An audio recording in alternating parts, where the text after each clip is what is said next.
Merci. Salam alaikum. Bismillah ar-Rahman ar-Rahim. J'ai été bouleversé lorsque j'ai compris ceci. C'est simplement incroyable à quel point je ne suis à l'origine d'aucune des manifestations et des expressions de ce que je crois être ma vie. Non seulement je ne décide d'aucune de mes pensées, quoi que j'en pense, mais je ne suis même pas à l'origine de ce qui les constitue. Je n'ai aucune capacité volontaire propre à moi-même d'influer sur le crépitement et la continuité de ma vie. Je ne peux réellement rien prévoir des événements qui vont jalonner ma journée.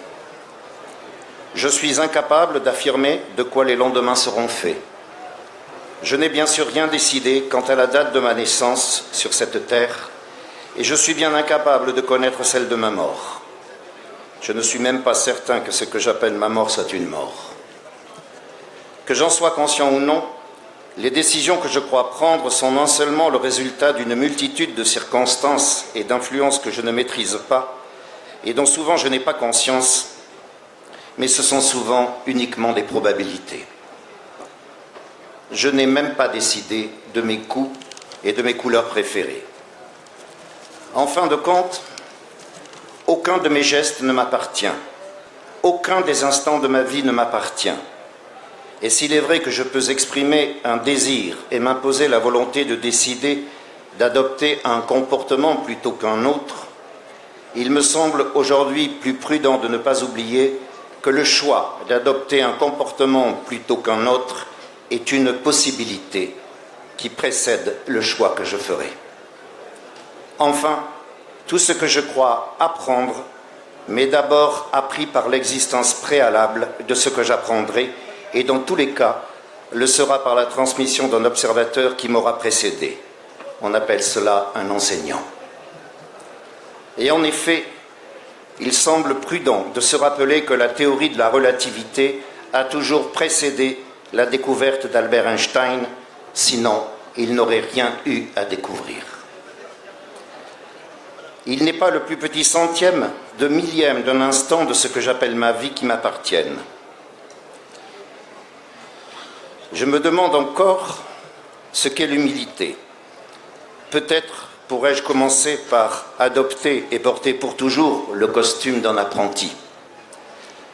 Peut-être ne nous reste-t-il en vérité que le choix de nos intentions et de notre comportement.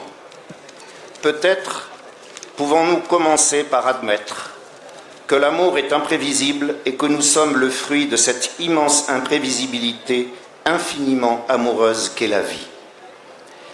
Et peut-être déciderons-nous d'être ses serviteurs. Mais là encore, qui décide? Car je peux être certain de ceci, la servitude aussi précède le serviteur. Le fakir sincère en amour le sait. La servitude est une voie royale de Dieu. Enfin, cette autre question, que pouvons-nous sans l'amour? Que sommes-nous sans l'amour? Tout ce qui n'est pas regardé avec l'amour est une supposition. Tout ce qui n'est pas soupesé avec l'amour est inéquitable. Tout ce qui n'est pas donné par amour est un acte égoïste. Rien de ce qui peut être entrepris ou réalisé par les hommes n'a la moindre valeur si ce n'est par amour, pour l'amour et avec l'amour. J'entends résonner pour toujours ce cri dans le cœur en prière qui a dit « Ô Dieu, quel est cet amour pour toi qui s'élève dans ma prière, si ce n'est le tien, si ce n'est ton amour à toi ?»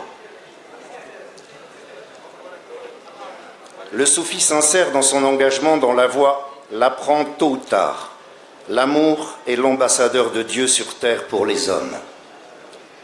Et aussi surprenant que cela puisse paraître, par le cœur éveillé de l'homme, du fakir, qui s'offre sans restriction en serviteur de l'amour divin, l'amour devient son ambassadeur vers Dieu.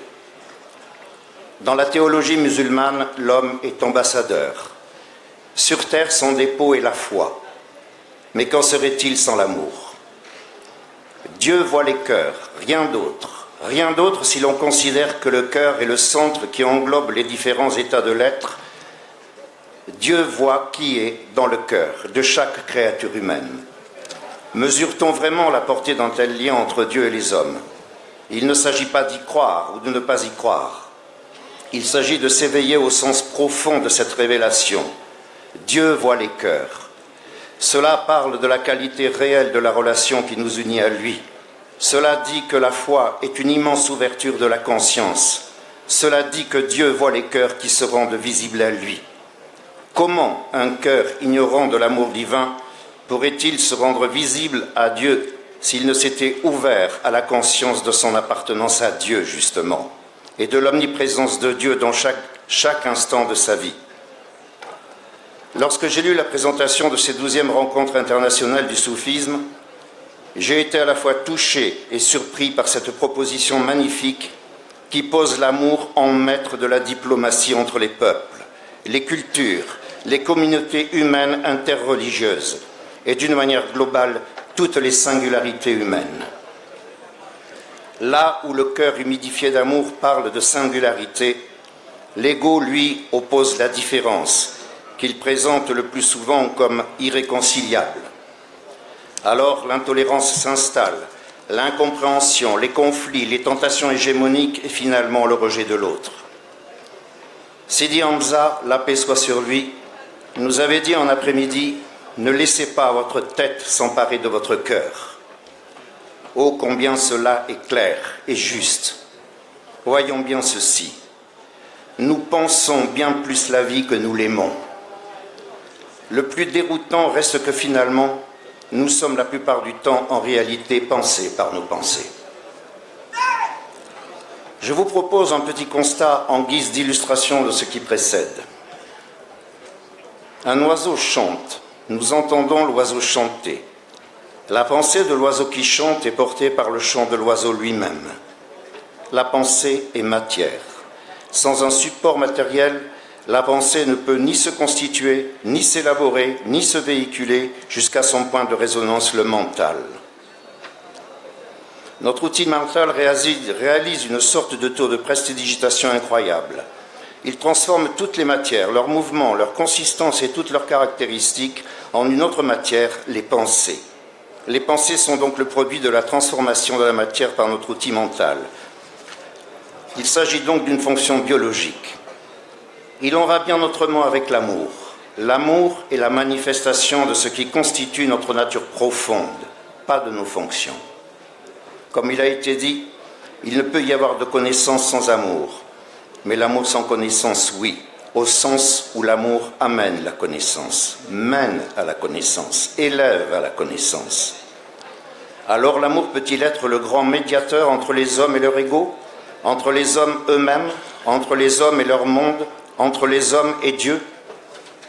Si depuis des siècles, nous disons à qui veut l'entendre que l'amour est inconditionnel, ce n'est pas une simple formule définissant une caractéristique de ce que nous croyons être l'amour.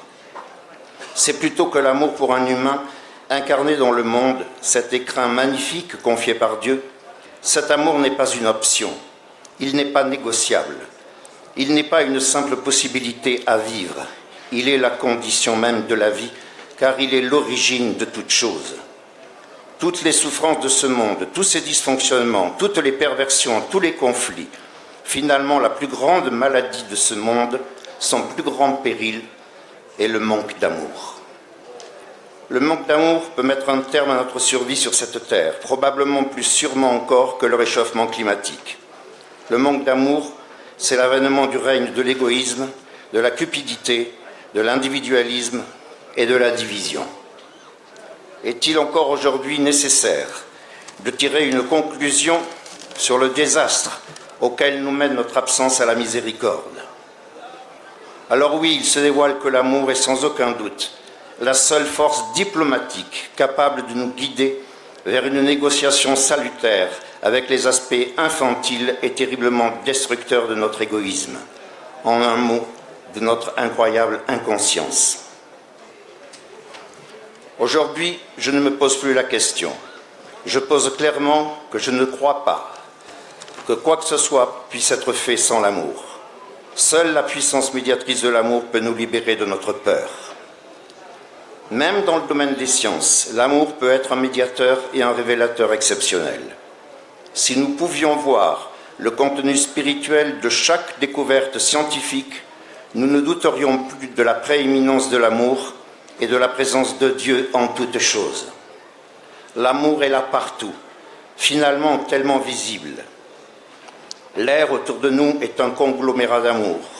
Chaque atome de lumière est une pépite d'amour pur. Je voudrais témoigner de ceci. J'ai cherché durant pratiquement 50 ans un cœur ami, un cœur connaissant, un cœur bienveillant et miséricordieux qui puisse m'aider à ouvrir le mien à ce que je pressentais depuis toujours. J'ai cherché, presque désespérément, un lieu et un lien de résonance qui me libérerait du mensonge, de la colère et de la peur.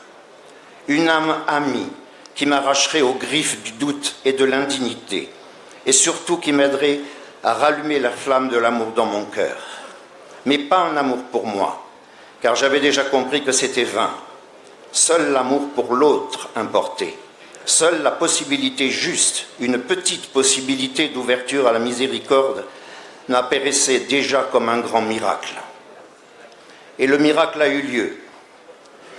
Un jour, sans attente particulière, Sidi Hamza m'a invité à le visiter 3 jours chez lui. Oui, le miracle a eu lieu. La voie de la Tariqa Kaderi Bouchichia s'est grande ouverte. Alors un immense espoir est né dans le cœur d'un homme occidental qui a découvert, qu'entre autres choses, islam veut aussi dire amour inconditionnel et universel. Et quelques années plus tard, le cœur de mon maître a confié ceci au mien en parlant des hommes, de tous les hommes. Je ne peux les voir que comme un seul corps de lumière qui se débat dans la tempête de l'amour qui n'en finit pas de s'accomplir. Si tu le veux de tout ton cœur et avec l'aide de Dieu, toi aussi tu pourras le voir. Je n'ai donc nul besoin de m'interroger sur le fait que la voie spirituelle soufie puisse unir les peuples, les hommes de toute obédience et de toute croyance, pas plus que je n'en ai sur l'évidence de l'impact que cette voie d'amour puisse avoir dans la gestion des extrémismes, ainsi qu'une capacité réelle à inspirer de la générosité et la vision d'un monde de partage. La voie spirituelle soufie est une voie d'éducation qui agit sur le comportement de chacun. Comme me l'a toujours conseillé mon maître, je ne fais pas de politique et je n'en ai nul besoin. Je sais aujourd'hui que la force de l'amour et l'appel incessant à la miséricorde influent considérablement sur le comportement de tous ceux qui y sont un tant soit peu attentifs. Leur regard change, leur comportement est invité à s'interroger sur les conséquences de leurs actes. Je n'ai pas besoin de faire de la politique pour éclairer les conséquences des choix politiques. Si nous voulons poursuivre et servir l'œuvre de notre maître, n'oublions pas que la mémoire d'un fakir n'est pas historique et temporelle. Pour le fakir, la véritable mémoire est le rappel de Dieu, pour Dieu, par Dieu et en Dieu. Notre mémoire de disciple est celle de notre maître qui nous intime d'être les serviteurs de la mémoire de l'amour. C'est cette mémoire divine qui est l'histoire. La politique est toujours, à un moment ou à un autre, une histoire de l'ego si elle n'est pas inspirée par la conscience spirituelle de l'homme. N'en doutons pas, l'amour est mutagène. Il a la capacité sans limite de transformer tout ce qu'il touche. Il est le grand alchimiste.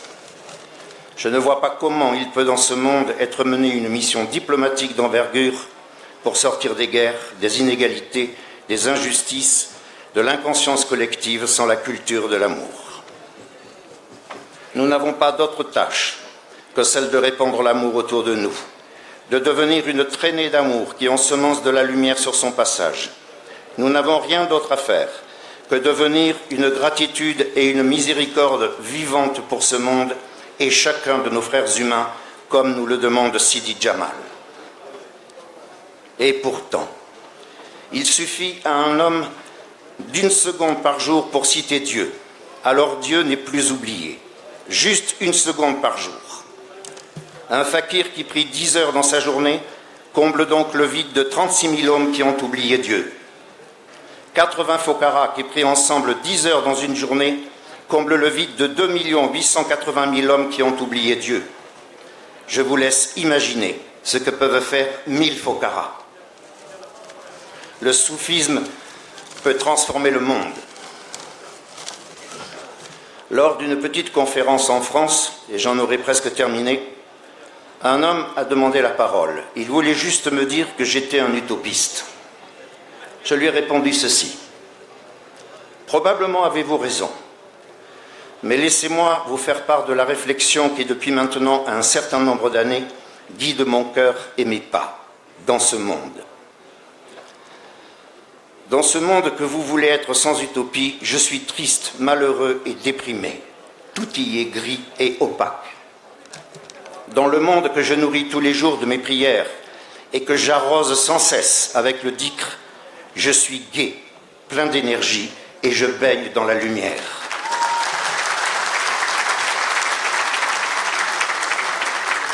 L'utopie a un avenir, comme tous les rêves des hommes qui naissent de l'amour. Chaque fakir est un ambassadeur de l'amour. La tariqa, elle, est l'ambassade de l'amour. Que Dieu nous aide à devenir chacun une miséricorde pour l'humanité entière. Salam alaikum.